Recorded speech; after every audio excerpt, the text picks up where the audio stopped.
तैयार रखो और जरूरत पड़े तो उतर जाओ स्टेशन पे, कोई दुख नहीं होगा। ऐसा सुंदर उपदेश गोकर्ण जी ने आत्मदेव पिताजी को दिया, समझा दिया। एक 6 साल के बालक का ज्ञान एक 60 साल के बुढ़े को समझ आ गया और तुरंत वो चले गए। श्रीमद् भागवत के 10वें स्कंध का पाठ करके भगवत प्राप्ति कर ली। ऐसा कथा सुनाया। जैसे ही ब्राह्मण देव गए तपस्या करने, धंधकारी माँ की तरफ बढ़ा, बोला देखो पिताजी तो चले गए, सारा माल खजाना आपको दे के गए हैं, अब लाओ निकालो, अब आराम से बेचूंगा, अब कोई टोकने वाला नहीं है, अब आराम से निकालो। कहाँ है? तो माँ ने समझाया घर में फूटी कौड़ी नहीं बची, तुमने तो सब बेच दिया, इधर खाया पुड़ाया उड़ाया। क्वतिष्ठति रोहिणी से लतयान चेता, धुंधली रोने लगी, हाय हाय करके बहुत चिल्ला रही है, ये दुष्ट मुझे मार डालेगा, नहीं छोड़ेगा। और रात में घर से भाग गई। माँ को भी परेशान किया और कहाँ गई? कूपे पाता कृतो रात्रो ते निशान धनम गता, अंधकूप में गिर गई और वही प्राण त्याग दिया। गोविंदाय नमो नमः हो गया। अब तो और भैया वो राजा हो गया, घर में कोई बोलने वाला नहीं। गोकर्ण जी ने देखा कि ये दुष्ट है, अब मेरा ही नंबर है। माता पिता तो चले गए, तो माता पिता जाएंगे तो भाई का नंबर लगेगा। गोकर्ण जी ने देखो भागो भैया यहाँ से, तो हमको भी परेशान करेगा। गोकर्ण जी आराम से वहाँ से निकल गए तीर्थ यात्रा पे। अब तीर्थ यात्रा पे चले गए और उसको राजस्व प्राप्त हो गया। 5 घड़ी का मतलब वैश्याओं को ले आया घर में, आनंद से रहने लगा, चोरी करके लाता, वैश्याओं को खिलाता। एक दिन तो भाई इतना चोरी करके ले आया कि जिंदगी भर बैठ करके खाए तो भी खत्म होने वाला नहीं है। गणिकाओं ने देखा इतना चोरी करता है, और एक किसी दिन अगर चोरी कर लिया, किसी ने पकड़ा, राजा के साथ के यहाँ पेश कर दिया, तो ये हमारा नाम ले लेगा। किसको किसको खिलाते हो भैया? तो मार के आप सामने तो सबको बताना पड़ता है, कहाँ कहाँ तुम ले गए माल, कहाँ कहाँ बेचा। तो भैया ये मेरा नाम लेगा तो हमको भी जेल की हवा खानी पड़ेगी, इससे बेहतर इसको मार देते हैं रात में। देख लो कितना गलत काम कर रहे हैं। रात्रि को जैसे सोया मदिरा पिला दिया धुंधकारी को, और गणिकाओं ने रस्सी चारपाई में बांध दिया और जगाया, बोला बोल। 5 गणिकाएं सामने खड़ी हैं, बोल। क्या बोले जी, क्यों बांधा हमको? हल्ला मचाने लगा तो जलता हुआ कोयला तप्तांगार समूहश तन्मुखे च विचिक्षुपो अग्निज्वालाति दुःखेन व्याकुलो निधनं गतः। आग के अंगारे से मुंह में गुचेड़ दिया, कोयला विकल होकर के तड़प तड़प कर धुंधकारी मर गया। गणिकाओं ने गड्ढा खोद करके घर में हिस्सों को गाड़ दिया, धन बंटवारा करके अपने अपने घर चली गई। बहन चलो जिंदगी में ऐश करेंगे। सब काम खत्म, घर बिल्कुल खाली। एक सुंदर सा घर उजड़ गया। इधर गोकर्ण जी ने सोचा कि चलो घर का भी हाल देखें, कहीं पता चला कि घर में गड़बड़ हो गया। गोकर्ण जी भागते भागते आए, घर में सब गड़बड़ था। सफाई सुफाई करके रात्रि में आराम किए। अब धुंधकारी भैया रात में कभी भेड़ बन के आए, कभी हाथी, कभी कुत्ता बनकर आए। रोने लगा, बहुत रोने लगा, कुछ बोल नहीं पा रहा है। तो गोकर्ण जी ने जल अभिमंत्रित करके उसके ऊपर छिड़का, तो रो रो करके कहने लगा, अहम भ्राता त्वदीयोऽस्मि धुंधकारी ते नामतः स्वकीयोनेन दोषे ब्रह्मतत्त्वं नासितं मया। हे भैया, मैं धुंधकारी हूँ, आपका ही भाई हूँ, और ऐसा मैंने गलत कार्य किया तो आज मैं इतना दुखी हूँ। केवल वायु का आहार करता हूँ, मुझे बहुत दुख मिलता, भयंकर कष्ट पा रहा हूँ। अहो बंधो कृपा सिंधो भ्रातर मामाशु मोचय। आप कृपा सिंधु हैं, आप साक्षात करुणामय हैं, मुझ पर अनुग्रह कीजिए। भयंकर पीड़ा से देख करके धुंधकारी जी ने कहा कि मैं कुछ जरूर करूंगा, और जाकर के गया श्राद्ध सतेनापि मुक्तिर्मे न भविष्यति। गया में श्राद्ध किया तो धुंधकारी ने कहा महाराज मैं इतना बड़ा पापी हूँ कि आप एक बार नहीं 100 बार सतेनापि मुक्तिर्मे न भविष्यति, आप 100 बार भी जाकर के करेंगे गया में श्राद्ध तो भी मैं तरने वाला नहीं मैं इतना बड़ा पापी हूँ। अब परेशान हुए तो जाकर के ब्राह्मणों से पूछा, परामर्श लिया, कोई नहीं बता पा रहा है कि इस दुष्ट को बताओ, भूत मर गया, भूत के बाद उसको कैसे मुक्त किया जाए। तो सूर्य भगवान से गोकर्ण जी पूछने लगे कि मैं क्या करूं। सूर्य भगवान ने कहा, तोभ्यम नमो जगत साक्षिन ब्रूहि मुक्ति हेतुकम। करें, हे जगत साक्षी आप तो रहते हैं, आप बताइए क्या करें। सूर्यदेव ने बताया, श्रीमद् भागवतान मुक्ति ही सप्ताहम वचनम गुरु। श्रीमद् भागवत का सप्ताह ज्ञान यज्ञ करिए, ये मुक्त हो जाएगा। अब तो शुरू हो गया, भागवत की तैयारी करेंगे जी। आषाढ़ मास में दिव्य भव्य श्रीमद् भागवत कथा का आयोजन किया गया। सुंदर, सब जैसे ही लोगों को पता चला, सब दौड़े दौड़े हुए आए कथा श्रवण करने के लिए।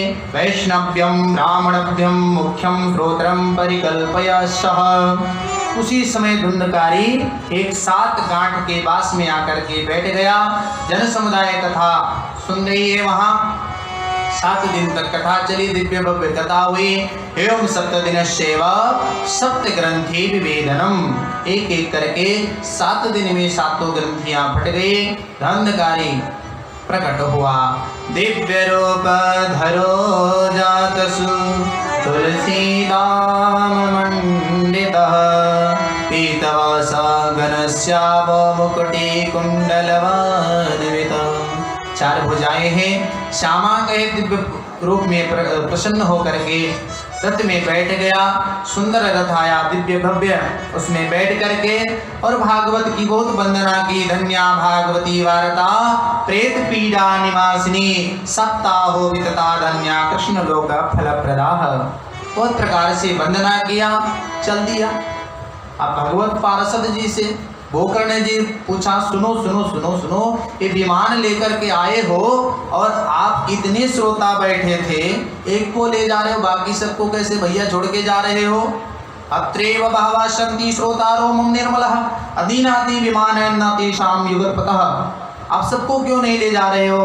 तो भगवत पार्षदों ने कहा, श्रवणस्य विभेदेन फल भेद प्रोसंस्था। इनका श्रवण करने का भिन्न भिन्न ध्यान है, अलग अलग तरीके से सुना है। बैठे यहाँ हैं, ध्यान घर पे, इस प्रकार से सुना है, तो भैया इसके लिए कोई विमान नहीं आने वाला है। तो उन्होंने कहा कि अब क्या करें। बोले दोबारा पुनः श्रीमद् भागवत कथा का आयोजन किया जाएगा। और सब लोग श्रोता बोले अब हम भी ध्यान से सुनेंगे, क्यों, सामने प्रत्यक्ष प्रमाण देख लिया। प्रत्यक्ष प्रमाण देखने पर तो सबका मन आह्लादित तो होता है। सबने सोचा अब हम भी ध्यान से सुनेंगे। दोबारा कथा हुई, सबने ध्यान से सुना। और जिस प्रकार श्री राम प्रभु सब अयोध्यावासी को लेकर के अयोध्यावासिनः पूर्वं यथा रामेण संगतः तदा कृष्णेन ते नीतालो गोलोकं योगी दुर्लभम्। राघवेंद्र सरकार प्रभु के समस्त अवधपुरवासियों अपने परम धाम को प्रस्थान किए थे। ऐसे ही आज गोकर्ण श्रोता समुदाय भगवान के परम पद को प्राप्त हुए। तो ऐसा श्रीमद् भागवत महापुराण है। नारद जी ने पूछा कि कथा का रूप क्या है, इसको कैसे करना चाहिए। लोग अधिकतर पूछते इसका खर्चा क्या आएगा, तो खर्चा क्या बताया जाए, इसको करने का तरीका कैसे है। तो सनकादिक ऋषियों ने बताया, विवाहे यदृशं वित्तम तादृशं परकल्पयेत।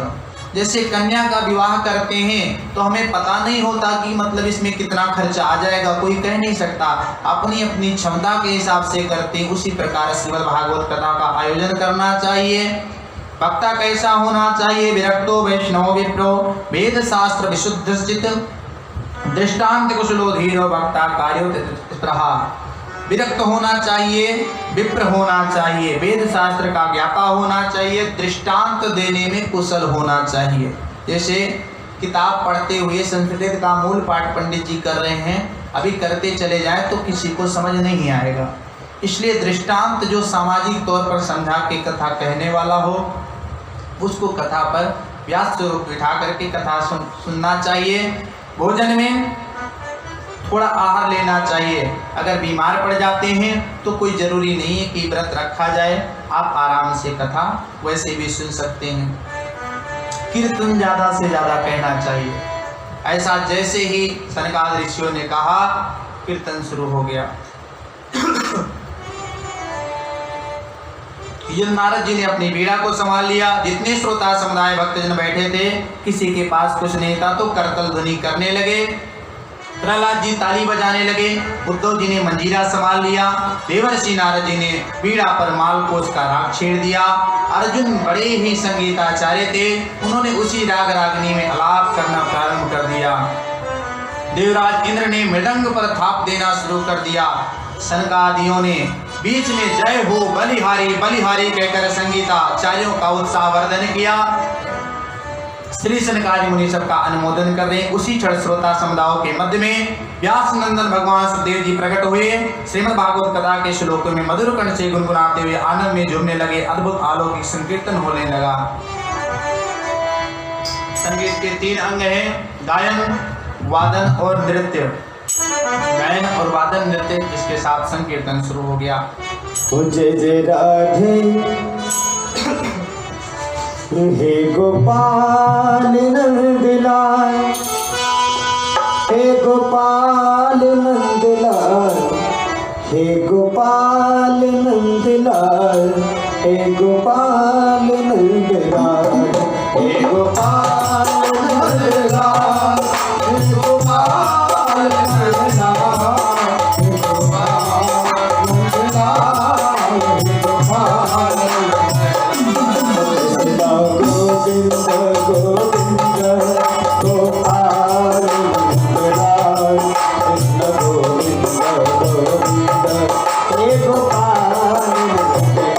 Nandlal, Govind Govind Gopal Nandlal,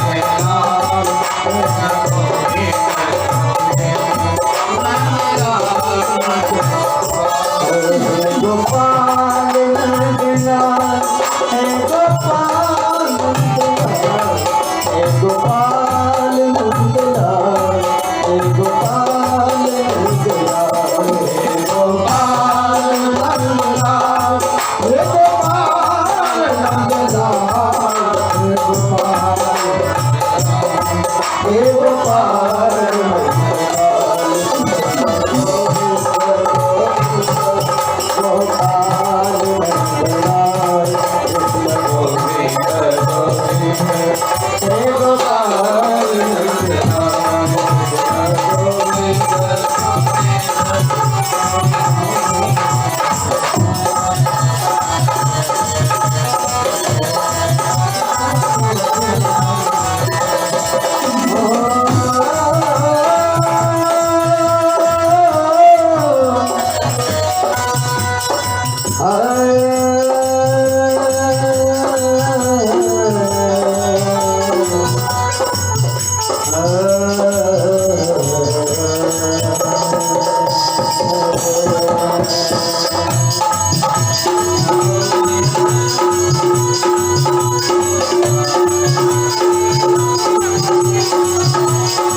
Thank you.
के बिहारी लाल की जय, वृंदावन धाम की जय, श्रीमद् भागवत महापुराण की व्यास जी महाराज की। ओम जगनेन जगमे दंत देवास्तान धर्माण प्रथमान्य हसन्न देहनाकं महिमानाम ओम राजाधिराजाय प्रसहिताय। यहाँ भजन भी है, प्रवचन भी है, आस्था का संगम भी है। ब्यूटी है, व्यंजन भी है, बच्चों का मनोरंजन भी है। देश दुनिया की ताज़ा तरीन खबरों से रूबरू कराता ये है अन्नपूर्णा मीडिया ग्रुप और आप देख रहे हैं पी न्यूज़, खबरों का बादशाह।